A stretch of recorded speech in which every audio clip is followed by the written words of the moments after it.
What is going on, guys? XBell Games here, and I'm here bringing you a video, a very specific video having to do with our specialist friends that you all know about. And this time it's going to be the Outrider in-depth. And I've found the best way to get the Sparrow is to actually go into like Kill Confirmed or something like that. Anything like Nuketown, unless you're really quick on your feet, it's not going to work out for you. So I just wouldn't worry about like trying to do Nuketown for the Sparrow. But for Vision Pulse, it definitely works really well.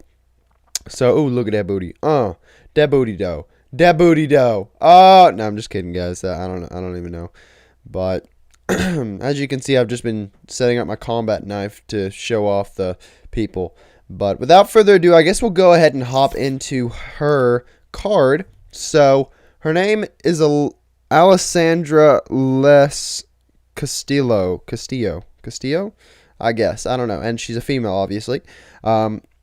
Within this prestige, I have 166 kills with the Sparrow, 2.96 kills per use, a 1.66 kill death ratio, and tagged and killed 159 with Vision Pulse, and a 0.24 tagged and killed per use. So that's kind of garbage, but it's not really what I use it for. I just use it to find out where the players are at. And this is one of my favorite specialists to use simply because I love the Vision Pulse. It's just like Advanced Warfare when you use the overpowered UAV. So on her bio, she says, as an orphan on the streets of Rio de Janeiro, Rosina favela, Alessandra Les Castillo survived on her sharp eye and keen wits. Given an education in one of the city's international missions, she spent her spare time traversing rooftop to rooftops, watching the people moving in the streets below, noticing patterns and learning how to predict their movements. After joining the Brazilian army at age 18, her agility and observational skills quickly earned her a place in the BDA BDA Operation of España. I don't know. That's weird. The Special Forces, basically. Now an advanced scout, she stalks the battlefield, tracking down her prey before destroying it with lethal accuracy. 3.1 Sparrow, requiring augmented strength to draw. This advanced composite compound bow unleashes devastating explosive arrows that decimate hostile forces. The Shima, enemies are killed on contact by arrows, then explode shortly after. Arrows can be lobbed over walls as artillery by quickly tapping the trigger, which is true. It's pretty cool. The explosive radius of the arrow is small but lethal. I've actually gotten 2 kills with 1 arrow before, and that's pretty awesome. Arrows arc when released early, which means they like shoot up a little bit, but fly straight when fully drawn. With the Vision Pulse, 4.1, pulses of cover-penetrated sub-millimeter wavelength radiation reveal the locations of Outrider's foes. There's nowhere to hide. 4.2, the Shima. The pulse will identify enemies in the world, even through walls. The pulse range is displayed on the minimap. A ping sound will play for each enemy pulsed. Enemies can see the origin of the pulse on the minimap, which is true, and it kind of sucks. So we're going to go ahead and hop into the audio, and I'm going to be listening to that. Growing up on the streets of Favela da Rosina in the 40s was no joke. Gang violence everywhere. Children killing each other. Among the street kids, 22 was considered old age. Most didn't make it that far. Me? I got lucky. I spotted that the gangs kept clear of an international mission that distributed food and medicine to the local residents. I used to hang out nearby, staying out of trouble. They noticed me, and soon I was helping out, guiding them through the streets to make deliveries. They took me in and gave me a pretty good education. Gave me the chance to make something of myself. Without them, I doubt I would have seen my 18th birthday. So she, in favela, was given the opportunity to be a part of a gang, from what I understand. And they basically took her in, and with her keen senses, she actually made it through to the age of 18. Apparently that's a big deal because no one really does it. No one makes it to the age of 22 even, because it was such a dangerous place down there. So now we're going to listen to the transmission mission, and I'm going to go ahead and start that. The mission was in the tallest building in the neighborhood. It was made of brick and was there well before the shanty town that grew up around it. From the roof, I could see for miles. Could watch the 500,000 residents of Roshina going about their lives in the streets below. I loved spending my evenings watching them move around, learning the patterns that ebb and flow in crowds, you know?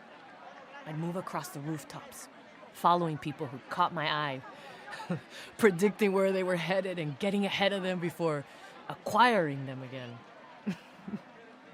I got good at finding my way around, too. I was fearless, jumping from roof to roof without a thought I might screw up and fall into the streets below. I felt good up there, invincible even. That's when you relax. That's when you stop paying attention. And that's when you make mistakes. Okay, so I guess what she's saying is she got good at what she was doing, and she started to not care as much because she felt like she knew everything there was to know about what she was doing. So apparently something's about to happen in the next transmission. I guess she might be getting picked up by the military. I don't know, but we're about to find out. So witness, agile, quick thinking. So let's go ahead and start that. One night, I was following one of my targets across town. A bunch of rich city kids out in the favela looking for kicks. I lost them. I was so intent on finding them, I stopped paying attention to where I was. Ended up deep inside the territory of the most notorious drug gang in Roshina. Stupid. I saw a bunch of gangbangers on the street below, holding pistols on some rival kids that they had on their knees. Pop, pop, pop. They executed them right there. I must have made a sound. They looked up, saw me, started shouting. Man, I booked it out of there so fast as I could. I could hear them chasing me. I had to lose them, you know? I jumped roof to roof, bullets burning past me. I kept trying to keep cover between us. I was sure I was gonna die. Then it came to me, what I had to do if I wanted to live. I'd lost track of where I was. Maybe they'd do the same. Okay, so apparently she's like talking to she wasn't talking to, she was searching for these rich kids and ended up in the biggest drug gang place ever in like the favela. So now they're chasing her and she had to find her way out, which means disappearing, I guess. So her calling is a natural survival initiative. Let's go ahead and start this. With the gang hot on my heels, I led them across the rooftops before dropping down to street level, right in front of a UPP patrol, the riot cops they sent to keep favelas quiet. Stupid kids followed me and were instantly outgunned. Favela Policia, they don't take any chances. The cop who questioned me was ex-army. He was impressed with my agility and the initiative I'd shown. Asked me if I'd consider going into the military. I'd never given it a thought. Honestly, I didn't have any kind of plan for what I was gonna do with my life. So on my 18th birthday, armed with a letter of recommendation from the cop, I turned up at a recruitment office. His suspicions were right. The skills I'd learned on the rooftops of the favela got me selected for Spec Ops training. 10 years later, I'm Winslow Accord's Special Forces, currently serving alongside the ZDF in Zurich. Not bad for a kid from the streets, huh? It's starting to seem like every single one of these people are Winslow Accord, so I assume that's all we're playing as. This is really getting in depth, and I don't know if you guys realize that, but like Treyarch put so much into this. Like the fact that every single person is telling their story and how they've made it into the military. Like this girl, she was just like on the rooftops. She was scouting out for like drug cartels and things like this, and she ends up dropping a big drug bust right on top of cops. And they get these kids, and then they question her. He says, hey, do you want to join the military? And he gives her a letter of recommendation. She takes it to the office. She immediately goes into Spec Ops, and it's absolutely insane. All of these in-depth things that Treyarch has done. So here's the debrief. I'm pretty sure it's like the rest of them, but we're going to go ahead and go through it anyway. Based on the requirements laid out at the start of this procurement process, I'm certain that the intelligence gathered in the dossiers in front of you will lead you to conclude that the 8 referenced individuals will be the best subjects for your program. Further, I believe that the plant you specified be placed amongst them will independently verify my findings. As instructed, the intelligence was gathered covertly, using a number of... Are you certain they were unaware of your surveillance? Yes, sir. At stake my reputation. There's more at stake here than your reputation. Sir. Yes, sir. Very well. Leave us. We were never here. We have never spoken. Okay. One of these people are different than the rest. The reason I'm saying that is every single one have said 8. And do you know how many specialists there are? 1, 2, 3, 4, 5, 6, 7, 8, 9. We have 9 specialists. Who is different? I don't know. But I feel like once we get all these heroes unlocked, then we're going to find out.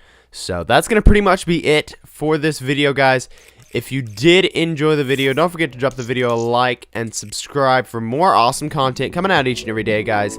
Thanks so much for watching the video, and I'll see you guys in the next one. Ooh, that booty, though! Peace out.